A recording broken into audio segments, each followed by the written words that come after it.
Good afternoon, members. We will now recommence. Our next item of business is that the Honorable Derrick Burgess, JPMP, has asked to address the Public Accounts Committee regarding the annual report of the Auditor General for the financial years ending 2010, 2011, and 2012.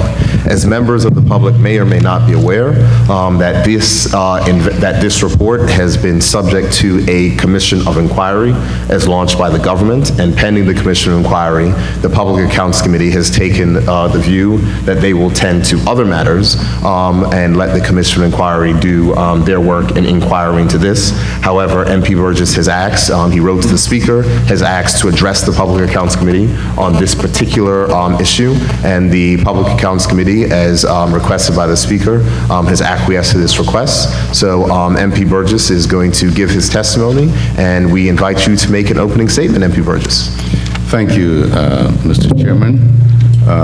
First, I would like to comment on the fraudulent checks. I know we had some discussion in another place on Friday night concerning these, but I certainly agree with you. What you said then is that this ordeal was a waste of money, and I reckon to the tune of at least $175,000, because the Auditor General refused to follow the proper protocols, meaning when he disseminated that information out to the public, to the finance minister at the time, Paula Cox, and the governor, he did that without doing his due diligence. In fact, he should have called the police. If he thought that he had a genuine case there against the Premier, Dr. Brown, and myself, he should have called the police. Failing to do that, he could have, well, he had another choice. He could have called the people that supposedly wrote those checks, or he could have called the bank to find out if Derrick Burgess, well, on the check said D. Burgess, and Dr. E. Brown had cashed the checks. Well, once this was announced to me in cabinet, not to me, announced to the cabinet by Paula Cox, and I knew she knew at least 2 months prior to that, didn't inform me, nor did she inform the Premier. Upon hearing that, it took me only 5 minutes to prove my innocence. One, the PS and myself, Robert Horton, went to the people that supposed they had written the checks. They said, "We never written the checks for you and Dr. E. Brown." And I said to Bobby at that time, I said, "Bobby, I'm still not satisfied. I want to go to the bank to see if I'm supposed to have cashed those checks." Well, the checks were retrieved, and of course the checks were cashed by the people who the checks were made out to. What sort of annoys me is that the Auditor General, the present Auditor General, seemed to be more energized about who was to receive any damages if the case was won by government. In fact, government launched the case against the perpetrators, whoever they were supposed to be. They were trying to find out who they were in Canada. And when they were informed by the lawyers in Canada, said, well, governments cannot file a defamation case in Canada. So I got a call from the Attorney General's chambers to ask me would I mind the case being put in my name. I said, I don't have a problem with that. And that's how it got in my name. I had no dealings with why the decision to do it. That's the reason it was put there. And so the Auditor General, who could have found out from the Attorney General at the time, well, if they win the case, where the damages were to go. In fact, it was in, I think it was August 210 or 211, a conversation that the Attorney General had with the lawyer, and the Attorney General asked the lawyers about the damages, where were they to go? And the lawyer says, well, to the government. Now, as far as us signing a document to say that, well, I haven't signed the document was presented to me. I had nothing to do with it. But then the auditor they want to get into a file at the Attorney General's chambers. And the Attorney General's chambers said, you cannot get in this file. This is... Now, MP Burgess, I just want to guide you, because the committee, although that item is in the Auditor General's report, Yeah. but the committee has already deliberated on that particular, and has taken testimony which was included in our report. So I just want to make sure that... Yeah, okay, well, let me put it this way. I can wrap up on that particular one, and you can ask me any questions you want. But I do feel that the Public Accounts Committee erred in agreeing with the auditor, who is not a lawyer, who doesn't know anything about the law, because the Ministry of Justice gave their reasoning for their stance. And that's the stance that the Public Accounts Committee should have taken. The Public Accounts Committee need to comment on the failure of the Auditor General in following the proper protocol. And also, I feel that the Public Accounts Committee needs to make some comment about the perpetrators of this crime. Because what has happened is the victims of this crime have almost been made out by some to be villains.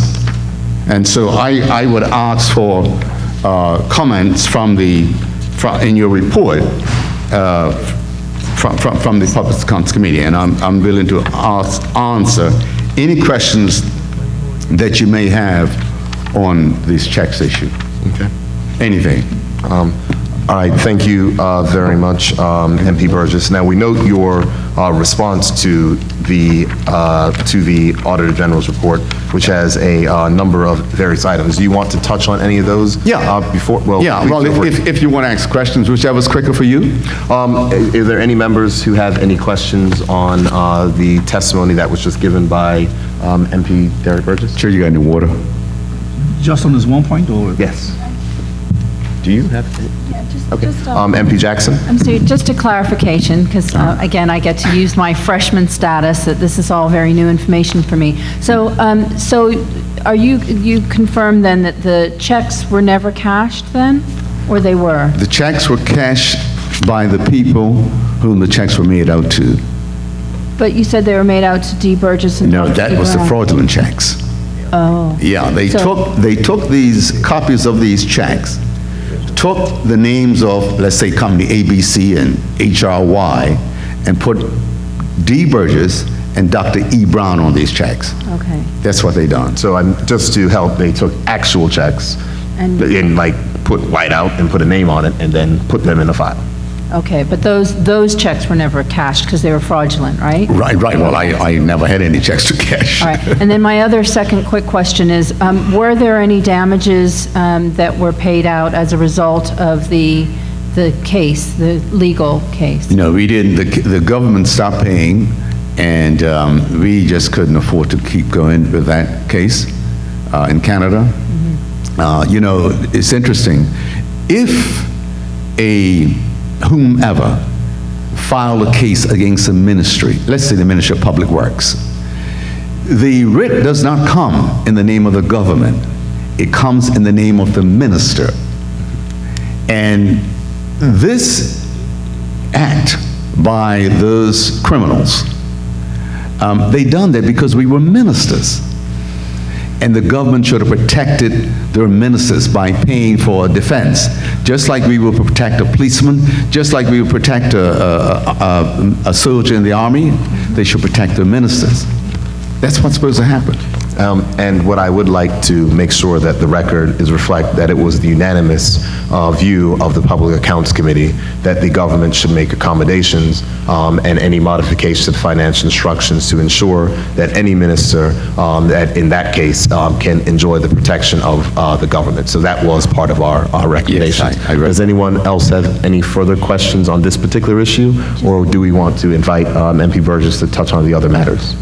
Just one other Please, quick MP question. Jackson, go ahead. So if the government, even if a lawsuit were in the name of a minister, if the government should continue to pursue that legal journey, then you're saying that there was no documentation presented to you at any time that would say that even though it's in my name, I understand government is really the one behind it, so any damages or whatever, the funds or rewards from a lawsuit would go back to government. But you say there was no documentation ever produced? No documentation was produced, but our lawyer informed the Attorney General that any damages will go to government.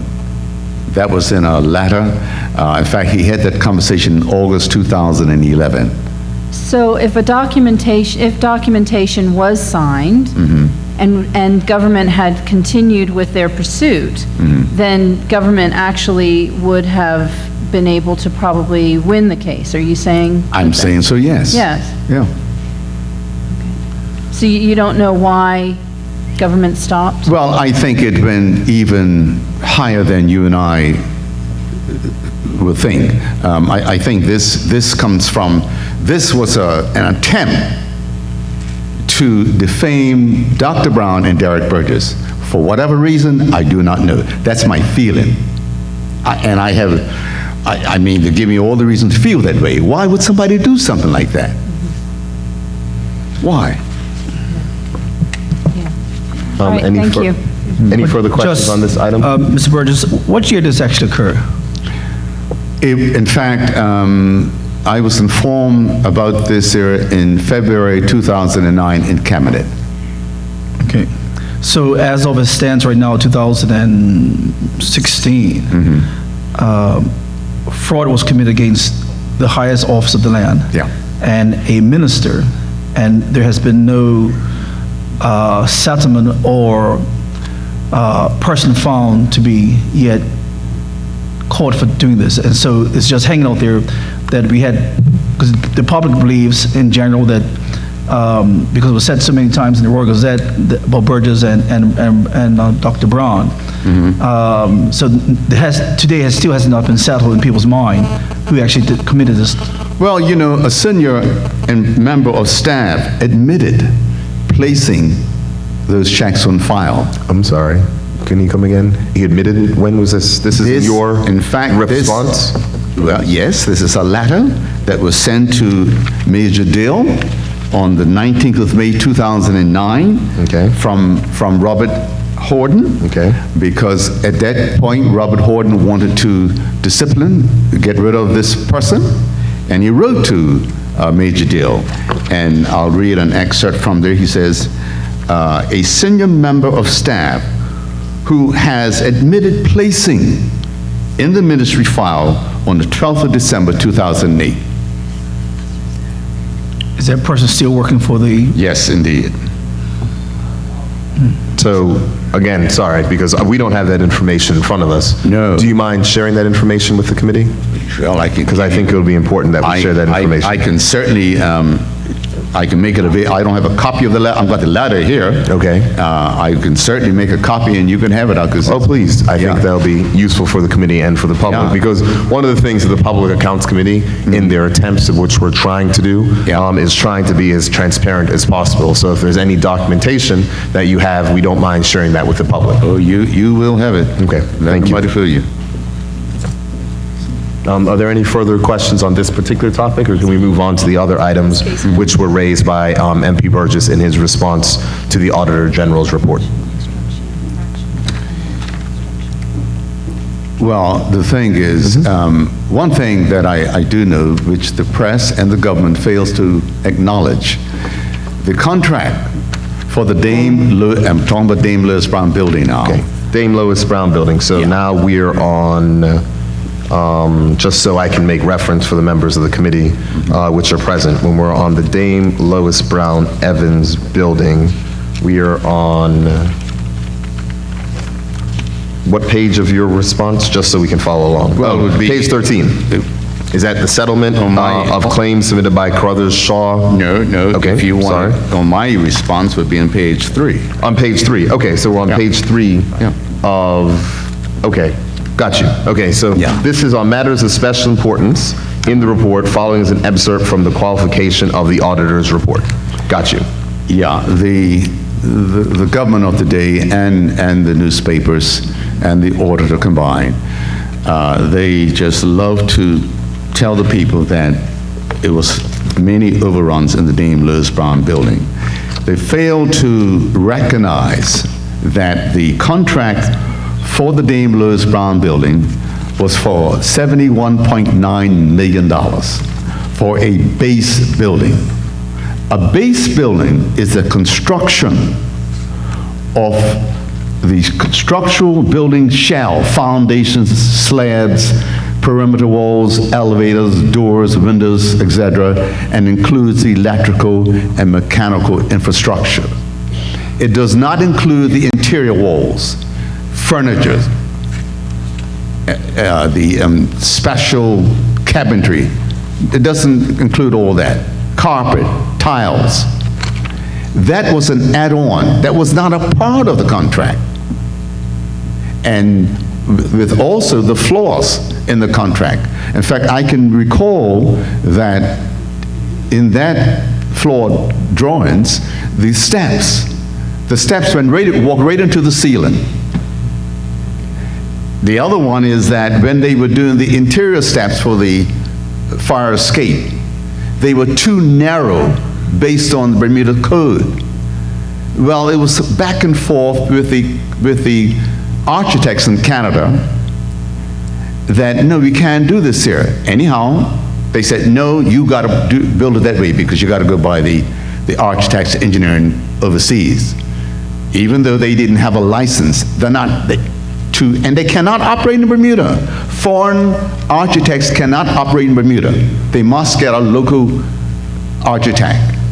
They had people from Works and Engineering who had no experience in this type of building, the size of that building, and they didn't make no decisions, so their knowledge was limited. But they put those steps in, and then when the fire department and came, said they had to make the adjustment on the steps. Also the tank. The tank, our tank is underground. The Canadian architects want the tank to be waterproof inside and outside. But it's not required in Bermuda. We build on hard rock. We're not building on clay or sand. The inside of the tank was waterproof, even though it was not necessary. And there was considerable back and forth with that. And they finally agreed, okay, we'll do the tank without the waterproofing. It was many things that the Canadian architects didn't know what they was doing in Bermuda, because they had, I think they had piles. They had about 57 piles going into hard limestone. Well, you don't use all those piles in Bermuda. But the other thing is, when you're excavating in Bermuda, you can find hard rock in the area here, and about a foot beside it is all soft. So you got to know what you're doing in Bermuda. And the Canadian architects are not adept. They're not adverse to our conditions in Bermuda. And that's why we fired them. Fired the W&E staff, and hired Bermudans. We watered back home, where we got a local architect firm, Harold Conyers. They don't come any better than him. And we had a fellow here by the name of Eddie Andre. He's a French-Canadian. In fact, he done the building at Pitts Bay. We were able to get him. He was the government person on site, and Harold Conyers and his people were on site on a daily basis. And that's when we started to get out of ground. And the building that you see there is what we have today. Thank you very much, MP Burgess. MP Burgess, I think that it's also important because on page 3 of your response, you speak and you make quoting from page 7 of the Auditor General's report, and where the Auditor General listed matters of special importance, and where she detailed the reasons for the qualifications of the auditor's report. I do want to bring it into to just read it for the public. In closing section 2.1, the Auditor General said, considering the significant public expenditure on this project, the Accountant General agreed to obtain an independent professional valuation. However, a formal valuation was not provided during the cost of these audits. Consequently, the auditor's opinion was qualified. The Auditor General then goes on to say that government should follow through on its commitment to obtain an independent professional evaluation. It then goes on to say, note, subsequent to the issuance of the 2012 financial statements, a valuation was obtained and the qualification removed. To your knowledge, and I'm not asking you to testify on issues that you may not know, but of course this was raised in the House Assembly on Friday. To your knowledge, was there any change to the valuations of which were recorded for the building? None whatsoever. Okay. No change. So the qualification was based upon, as the Auditor General says, during the course of the audit, we were denied the right to audit material expenditures related to this capital project. In subsequent years, these appropriate disclosures were not made. These matters led me to question the propriety of certain transactions and the underlying costs and values of the building, and as a result, I was unable to determine whether adjustments might have been necessary to material balances on the financial statements, including current expenses, capital development expenses, deficit, work in progress, accumulated deficit, and related note disclosures. And we note that after the independent valuation was received, all those items were removed. And what you were saying is, to your knowledge, there were no adjustments that were made. None whatsoever. So how do you view the fact that no adjustments were made versus the Auditor General questioning in page 7 of which she said, and which is detailed in your response on page 3? Well, you know, it's unfortunate in Bermuda because we were building the Progressive Labor Party government. Everything is questioned. Your ability is questioned, your competence is questioned, and you have to almost you go back to the days where you have to ask somebody, can you use the bathroom? I'm not gonna ask nobody, can I use the bathroom? Because we know what we're doing. Let me refer you back to Barclay. I gotta take you there. Barclay was... And I'm just going to caution you, as that's not subject to this report. No, I understand it, but I want to make the point. Okay. The point I'm trying to make is, when they built Barclay, it was for a contract for $68 million. When the contractors, they were predominantly black contractors. When they were fired, 83% of Barclay was complete for $51 million. $17 million was left.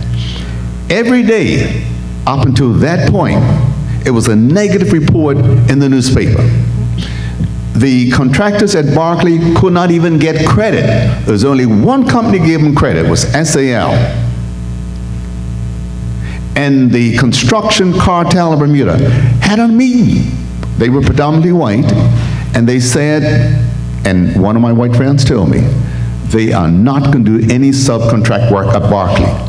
And if they did, it would be at an inflated price. Well, let me bring this in. Once they were fired, Summers Construction, a partner in Aecon, were hired, and they finished 17% of Barclay for over $60 million. Not one negative report in the newspaper, no special audits. Figure that out. Oh, I thank you for your observation. I will say it is interesting, now that you mention it, that there was not a special report on the Barclay project, so that is something that is of interest. Do any members of the committee have any further questions for MP Burgess regarding his page 3 of his response, where he speaks about the qualification of the auditor's report regarding the Dame Lois Brown Evans building? I do. MP Herbert?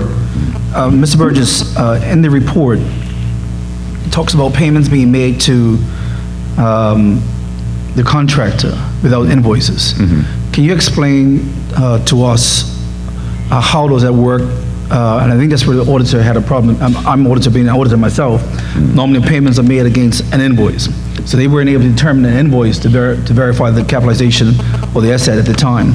So how the construction business works in regards to payments of invoices, payments of work being done as you go along?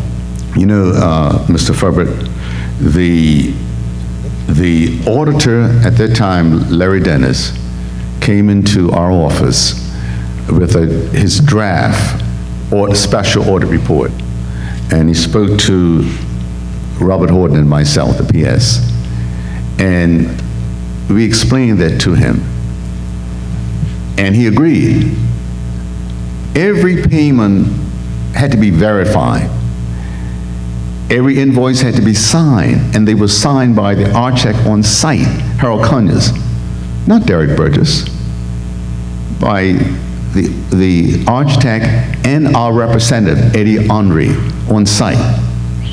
No invoice was paid without being signed and verified, certified by the architect, not one. In fact, we went to an audit committee meeting. Harold Conyers was with us. He answered everything they asked about that, answered.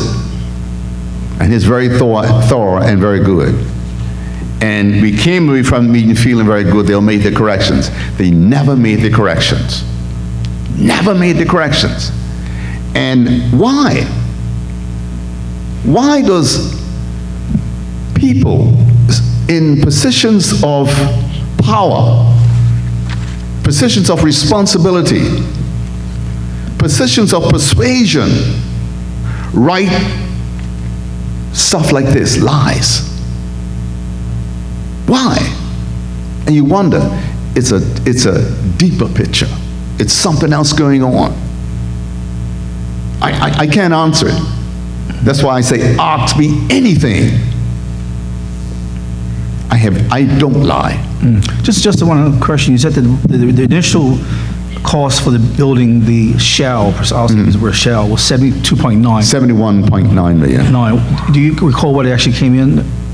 I don't recall at this point, but I remember in a meeting with Larry Dennis, I said, we'll bring that building in under 10%. He said, Burgess, you can't bring it in under 10% because the industry norm is around 15 to 25% worldwide of a project of that magnitude.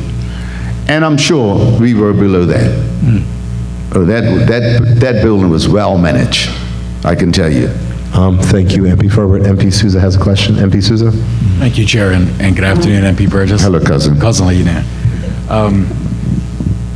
At the time, you were the Minister of Works and Engineering, or was it Public Works at that time? They've changed. I don't know, there's so many changes, but it's Works and Engineering. Okay. Who was, I'm not familiar with this company. Who was the principals of this Landmark company? Landmark, Brian McLeod, Lee Matthey, Ventus Burgess, and Vincent Hollandseed. That's the four I know. Okay, thank you. That's it? No further questions? That's it. Okay. I have one question. MP Fogo? MP Burgess, would you say that all the protocols that normally apply when building a project like this, that they were basically followed? You know, you have, if, as you've explained, the work is being done and there was a need to change, et cetera, and all those things required an adjustment in fees or what have you. So would you say basically as the project advanced, things that basically transpired as per normal? Yeah, what you have in buildings in Bermuda, anyone that's familiar with construction, you have what is called change orders. And even though you set out to build a house, you say, I'm going to spend, you might get a price from a contractor for $500,000.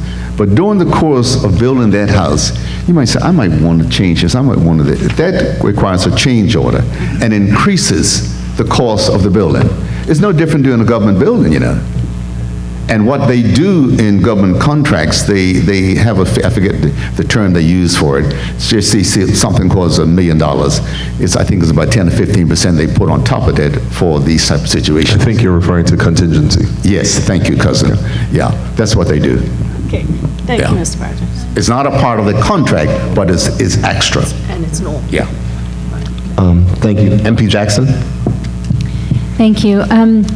So as I'm listening to this, and given what the mandate for the Public Accounts Committee is, which is to make sure that financial instructions are being followed and that the taxpayer's dollar is being well spent and we're getting value for money. And as I'm listening to you, would you say, or could you admit that part of this is that all of the timely reporting and following of financial instructions may not have been completed as quickly or as comprehensively as they could have been during the course of the construction project? Break it down a little more, because you lost me a little bit. So with with the financial instructions in place and all of the things that were going on as far as the payment of invoices and contracts, et cetera, could you say that there were delays, that some of the procedures that are in place following financial instructions just weren't carried out quickly enough, or that they weren't completed and they should have been? Well, you know, that's a little different from you getting delays on site as far as, do we build this wall because we're waiting on instructions from the architect? As far as payment, I couldn't, we don't get involved with the payment. I wouldn't know about that. That would be something with the architect signing, verifying or certifying the payment certificate. You know, that's where that would come from. That wouldn't slow up the. I guess I'm just not sure where something like change orders and, you know. Oh, okay, has okay. anything Now to do with you the come Public around. Accounts Okay. Committee, right? Yeah, So- change orders will increase the cost, or they can decrease it. Because even on that building, there were some things there in the plans that don't suit Bermuda. For example, if you look on that outside of that building, you see the railing going around there? Well, that crowd over in Canada had stainless steel going around there. You'd have put stainless steel out there 2 days, you'd have seen rust running all down there. 2 days. Yes. You don't see that there. Yeah. Because we had the local architect, people like Harold Conyers, and the local contractor who said, we can't do that. That doesn't fit in Bermuda. So that's a change order that you'll get, that would be cheaper, that would decrease the cost. So are you saying that you ended up spending a little more money or substantially more money on the building because you had to change the contractors? Because the Canadians weren't working let me out? say, no. Just to be clear, I don't believe the Canadians were the contracts. I believe the Canadians were the architects. No, they were architects. Okay, gotcha. I would venture to say, if we would have kept those Canadians architects, we'd have paid much more. Okay. Much more. And I'm not saying that to be one-sided or prejudice. I can assure you, because they did not have, number one, they didn't have a work permit to work here. They cannot work here. Right. And they were controlling things from overseas. So when we had a problem on site, the contractors had to wait for an answer from Canada. Where did these contractors come from? The contractors? I mean, the architects, these Canadian architects. Somewhere in Toronto. Who hired them? Who found them? The W&E, I guess, I would say the architect, the chief architect hired them. And who was the chief architect? Who was the chief architect at the time? Lawrence Brady. Okay.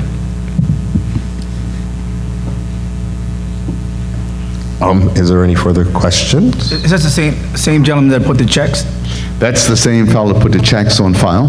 Yes, it is. And is still working for the government? He didn't spend not 1 hour suspension. He's still working for government.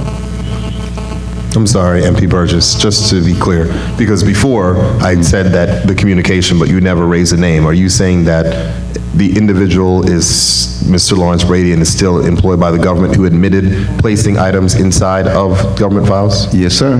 Oh, okay. I did not know that. That I did not know. Pardon? I don't know. Oh, that's interesting. Are there any further questions? Any further questions? I would just have haven't? one general question. Okay, sure. Go ahead, MP The size of the Fogo. building from its original state to its final state, and looking at the cost, would you say we got good value for money, and did the rates always remain at market value? It's the best looking building in town. Look at it. It's wonderful. It's a nice looking building, Yeah. I agree. Now, I've got I some have more. a few questions, just one. Yes, go ahead, cousin. I'm sorry. Sorry, MP Forbert, go ahead. When you were minister, did you find some ways to save the government some money? And if you can help us out? Then you must come from Hamilton Parish, 'cause I can tell you this, as good as Jesus are, you're on that track right now. Let me say this here. You will see the auditor released a statement to the public, I think it was in December of 2000, whatever it was, what year, and saying ministerial interference on government projects. I wrote a letter to the Premier, and I said, if the auditor is talking about me, she's right. And I laid out, and I have the letter here, I think it was 5 or 6 projects, and I'll go over them with you one by one, because I think you need to know. One was the commercial courts, the finance building in the government administration building. A contract came to me to renovate that building and put the courts in for $2.334 million. And I said, Bobby, we're not going to spend that type of money on this here. That's got to be crazy. So we looked at the plans, and I could read a little bit of plans, not that much. And so I said, Bobby, get one of the architects. I got a young little Bermudan boy came in there from our office, and I said, take this plan. I don't want this. This seems to be a Rolls Royce. I want a Volkswagen. Fix it. He bought the plans back. I said, okay, fine. He says, Minister, I've taken all the frills out. I said, okay. Bobby, send it back out to the same people that bid on this plan. They did. It came back $637,000 cheaper. It incensed the financial secretary at that time. He was on the phone to Bobby, kicking up because I'm giving him a Rolls Royce now. And I said, well, Bobby, tell him to call me or come see me. Well, he wouldn't do that for some reason. But anyhow, they seemed to be incensed that we gave the contract to some young boys. When I say young boys, young men, Bermudians, who done the job. Another one, the demolition of Club Med property. I never forget this. It's one January. I called the engineers in. I says, look, I want to knock that hotel down before cop match. Oh, they said, no, Minister, you can't do that. That's going to take all this year and next year. I said, okay, all right. I said, tell me, what is the total approved funding for this project? They said 20 million. I said, I'm not going to spend 20 million. Anyhow, make a long story short, we imploded the hotel. And it cost us $13 million to do the whole thing. $7 million saved. The other one was Cockburn Bridge. That's when we moved the cruise ship terminal to Dockyard. And it's one-way, Cockburn Bridge is one-way traffic. And we needed to get two-way traffic. And we had a meeting with our structural engineers who came in and presented to me a plan to build a bridge. All this steel going over the top. I said, oh my Lord, we can't have this. So I says, we're not going to build a bridge. They got vexed at me. One of them resigned. I said, well, let him go, Bobby. I didn't have a problem with that. So I called my cousin Dennis Carrera, who is world renowned for doing this type of work.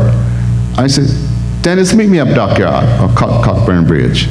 I says, look, I got to get two-way traffic across here. I've got 9 weeks to do it. What would you do? He said, I'll do a replica of what you got here. I says, give me a price. What do you think it would cost? He said, on $1 million. With that and some other work we done, it cost $1.1 million. Another $7 million save. 7. Yeah, 7 million. And where do you get the 7 million figure from? Well, they were, when I asked them what was the cost to build this bridge, they told me 8 million. Okay, so the architects told you 8 million. Yeah. And what you're saying is that in the end, it was built for? Just over 1 million. Got you, okay. Then we got paperwork came to me to put a lab. We had our lab down in the hospital, and we had to move the lab because they were doing, you can do, fix the hospital up. And so they bought this plan into us to fix this building down Lolly's Well, I think, down Flats down there by the quarry, for $1.29 million. I said, what? I said, I want to see it. We went down to saw this building. It's a brand new building, no ceilings, no air conditioning, no ductwork, no walls, just a base building.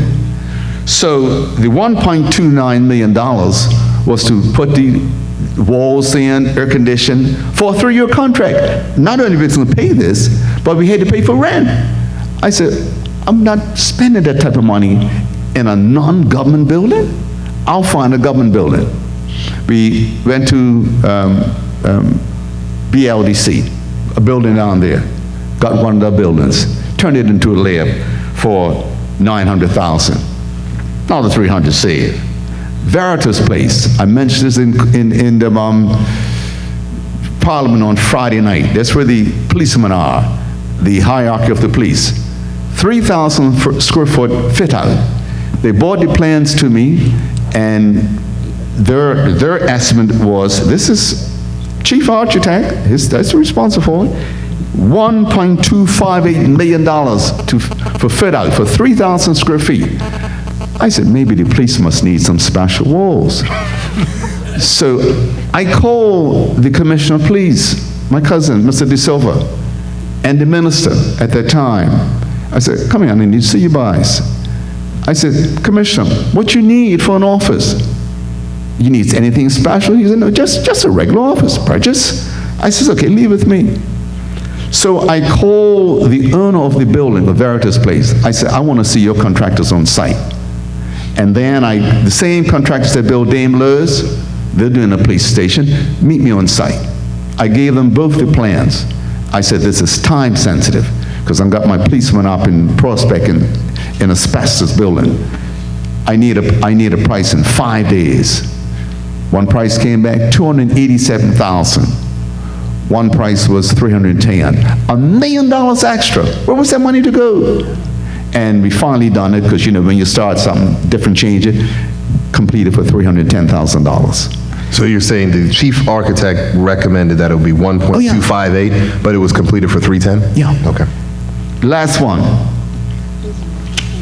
Fort Knox. Fort Knox, we were taking the education. We're bringing education all under one building. We had a building down at South Side, and plans came to me again from the chief architect. I'm saying, come to me. They go to the PS, who brings it to me. His estimate was $1.8 million. I said, what the hell? No, not here. So I said, okay, I'm seeing this story before, so I didn't move the other day. So I gave the plans to the executive down at BLDC. And I said, hey, get me a price on this here. Send it out. Came back, $750,000. Where was that other extra $1 million going? Now, if I was a person that had no knowledge of construction, if I was a minister and just signed it, that's what we'd have probably paid. All those projects save the government, save the taxpayer, up to almost $17 million. And I don't care what the order of this thinks. Tell the people of Bermuda, tell them whether I've supposed to violated anything. If I did, I'd save this country $17 million. And I hate to use the word I, because I'm not into this I stuff. I should be saying we save the taxpayer $17 million. Okay. You see why I get incensed? Understood. Thank you very much. We're at 4:30, so before we wrap up, are there any further questions from members of the committee for MP Burgess? MP Ferber? No, MP Fogo? Any OVA members? Anything?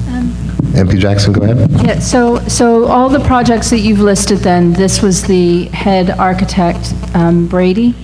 The head architect is responsible. So he would have been Yeah. behind all of these projects, of which you then went out and found a less expensive way of getting it done? Right. Wasn't trying to, but I just didn't believe what was put in front of me. Excellent. One last question. MP Ferber, go ahead. And this is the same period that the special, this commission is being set up to investigate? Is that the same time? Oh, I don't know anything about the commission, what it the same? was supposed to do, but I The think, commission is set up to, as a basis of the Auditor General Special Report, not the Auditor General Special Report, the report of the Auditor General for the Consolidated Fund for the financial years ending 2010, 2011, and 2012, Right, so- which is what the response from MP Burgess is. You have another one? It's not a question. Okay, well, is it dealing with it, or can we excuse him until we do? Okay. Okay, no problem, but we can do it, okay. Seeing nothing further, do you have any closing remarks? no, I have one more. Okay, Yeah, BLDC. okay, And I have to deal with this here because the lies that were told in this report by we're in this Public Accounts Committee, right? I have to address that, right? Bermuda Land Development Corporation. and what page are we on in your response? Well, let's go to the auditor's report. Let's start from page 258. Okay, 258. Yeah. Go ahead, sir. They've said that hang on one second, cousin.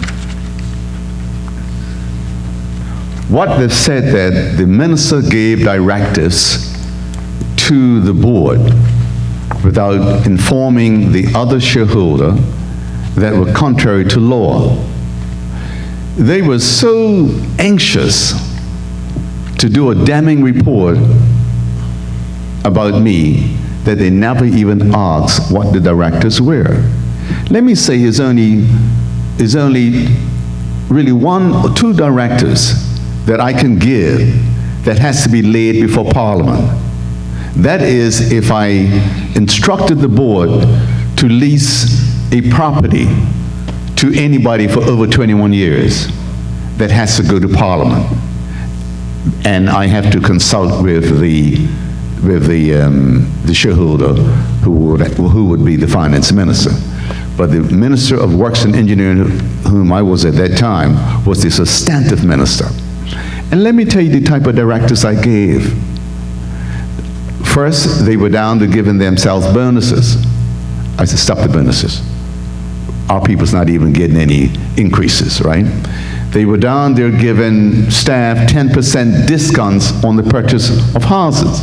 I said, stop that. Now, don't get me wrong now, that's something they can do under their bylaws. We stopped that. I told the chair and the deputy chair, we need to fix these buildings up so we can get some rental income. That's the directive. In fact, I remember being on it one day, I was in a building and it was leaking. I said, fix this like yesterday. These are directives that I gave. Now, what they were saying, but they never asked what the directives were. These type of directives do not have to go before Parliament. Because the BLDC, I don't know if any of you remember in 1995 or 96 when they were formed, they set their own rates of pay. They set their own bonuses. They wrote off hundreds of thousands of dollars in bad debt. They didn't have to get the approval of the minister. That's what they were able to do under the bylaws. If you're saying that if I gave a directive to fix a building, it's got to go before Parliament, and it's contrary to law, that's a little backwards, isn't it? Because what they're actually saying is that the board can do anything they want, but the minister, if he tells somebody to stop paying bonuses, it's got to go before Parliament. It's foolishness.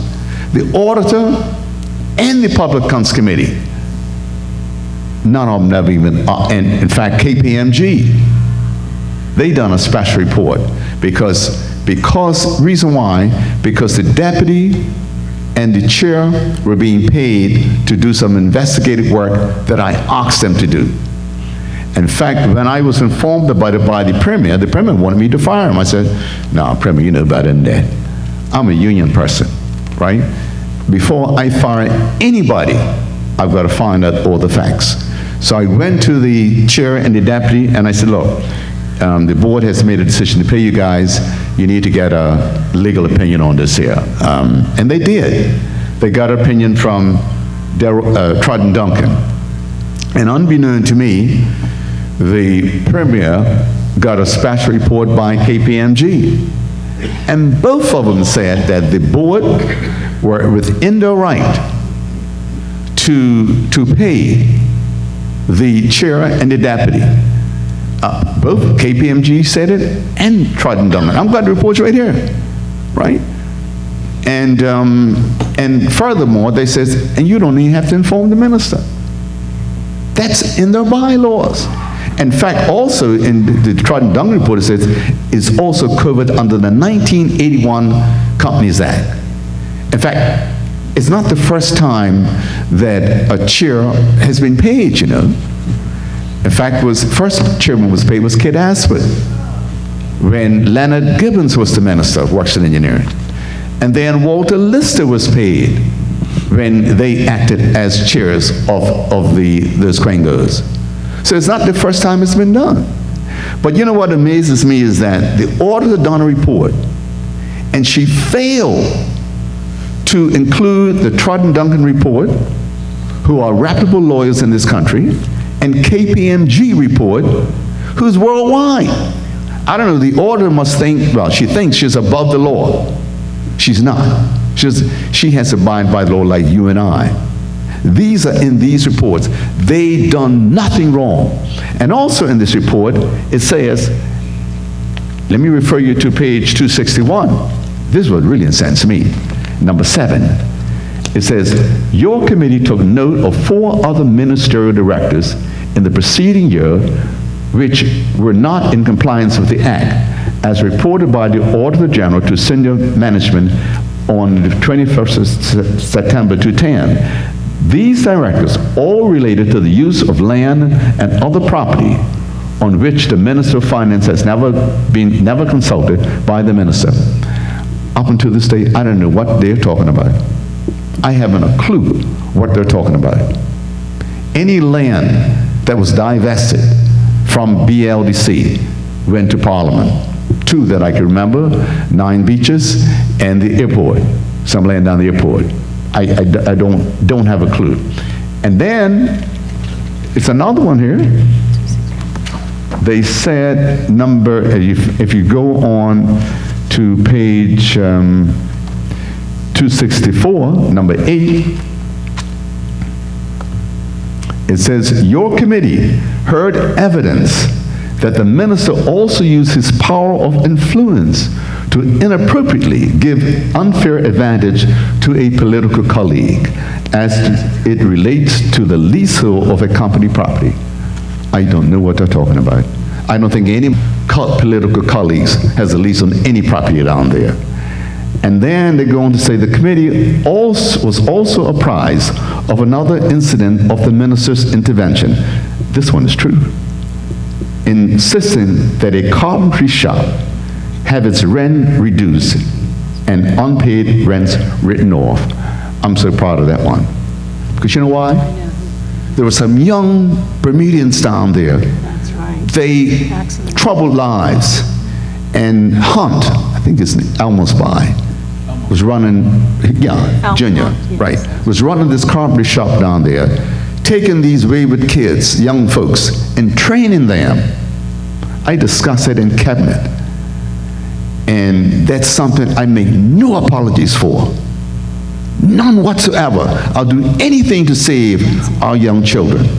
as you, Oh, mic's on. Make sure you repeat that part again. Mic's on.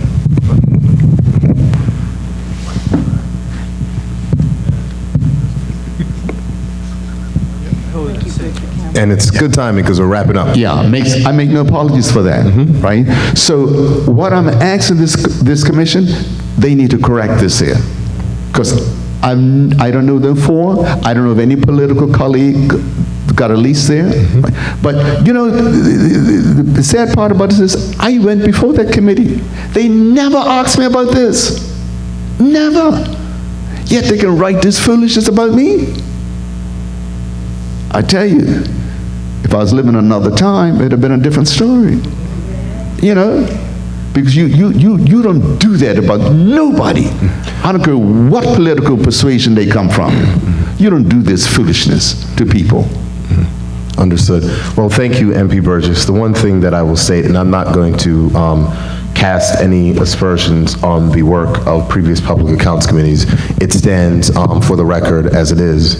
The one thing that I will say is that it would be noted for the public record that the Public Accounts Committee has 7 persons, and that report was a majority report and was not a unanimous report of the committee. And I think that on a personal level, that I at least can say that under the chairmanship of myself, that out of the two reports that the Public Accounts Committee has issued, they have been unanimous reports. And I believe that if the Public Accounts Committee is to have the relevance and respect of which it deserves, that we need to try our best to make sure that we're unanimous in representing both political parties so that people feel as though if they're treated fairly. But I do believe that the members have gotten insight from you, and I believe that if there's any further notice or actions that any members want to take, that they'll go ahead and do that. So I thank you for your time and your testimony, and I will say thank you and you're excused. The last item on our agenda today, members, is any other business. Prior to getting to any other business, I would just like to make sure that we review the items of which the committee has requested. The first thing is that MP Burgess, you did say that you would submit some items to the attention of the committee, and if you can give those to the clerk of the committee so that he could share those items with the members of the committee.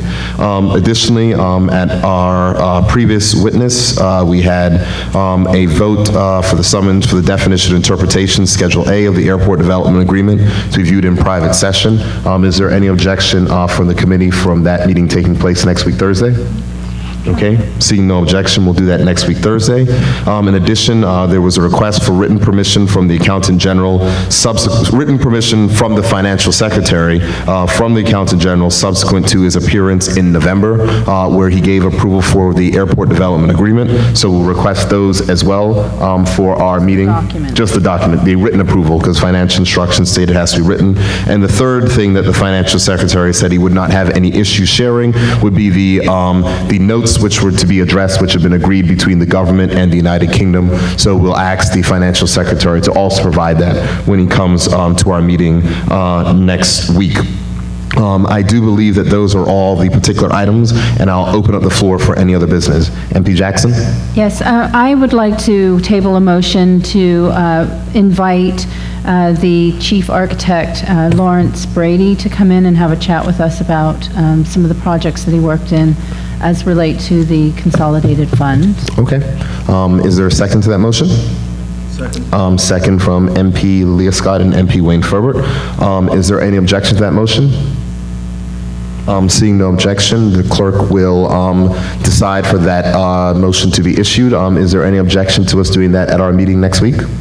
Yep, no problem. Nope, that's fine, okay. So we'll do that, we'll do it at our meeting next week. So we'll do the Financial Secretary first at 2:30 and the Chief Architect at 3:30. Right, and it's an invitation. It's an invitation. If he It's not a summons, refuses- it's an if he invitation. refuses, let's talk Just to be about clear. Okay, so we will invite the Chief Architect. I have what? It's a request. Just to be clear, public officers are required to appear when Okay. requested by the Public Accounts Committee. There we have They don't get to say no to the Public Accounts Committee and say they're not coming. All right, thank you. Okay.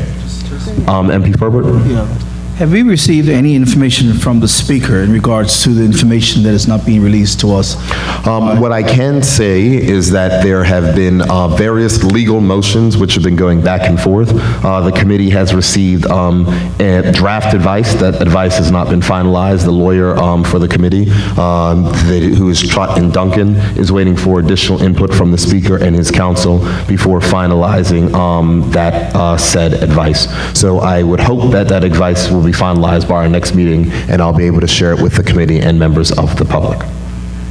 Right, so the first meeting in regards to the financial secretary would be private, but the meeting with the architect will be held in the public? We will meet in public session and we'll resolve ourselves into private session as per our bylaws to view anything, and then we can reopen ourselves to public session. Is that fine? Yes. Okay. Are there any other business? Yes, I have one other. I've had some concern over the Sands 360 project and a duplicate payment that has been made, and there seems to be some difficult tracing that, and I'd like to investigate that further. So I'm wondering if possibly we can invite the chairman or former chairman, Melvin Bassett, to come in, and Dr. Bassett to come in and maybe explain to us how that is going. Or should we invite somebody from the civil service? I would suggest that we would actually invite the public officer and/or the accounting officer, seeing that Okay. that's the people who have to report to us. Okay, well, Do we know who the public officer is in that case? I can find out. Okay. If you can find out, seeing that our agenda will be filled next week, we can make the appropriate motion at our meeting next week, and then we can see them at a subsequent meeting. Okay. Excellent. So there's a motion from MP Jackson to follow up on the duplicate payments to Sands 360. MP Jackson will identify the public officer or accounting officer responsible, and then at our next meeting, we will decide to issue a formal request for that public officer to appear. MP Souza? Yes, thank you, Chairman. Just to make sure that we are going to extend an invitation to the former principal of East End Asphalt, Nick Ferris, in regards to the Port Road project. Okay, and that was for a follow-up meeting from our last public session, or it was probably we met in private, but it was in response to, we will extend an invitation to Mr. Nick Ferries, and we'll do that at subsequent to next week's meeting. Okay, so that's 4. So our agenda is full for the next 2 weeks of the Public Accounts Committee. Is there any other business from members? Okay, seeing none, I think that it was a very productive meeting, and I thank members for their time, members of the media, and members of the public for their attendance. It is now 4:50, and this meeting of the Public Accounts Committee shall stand as adjourned. Thank you.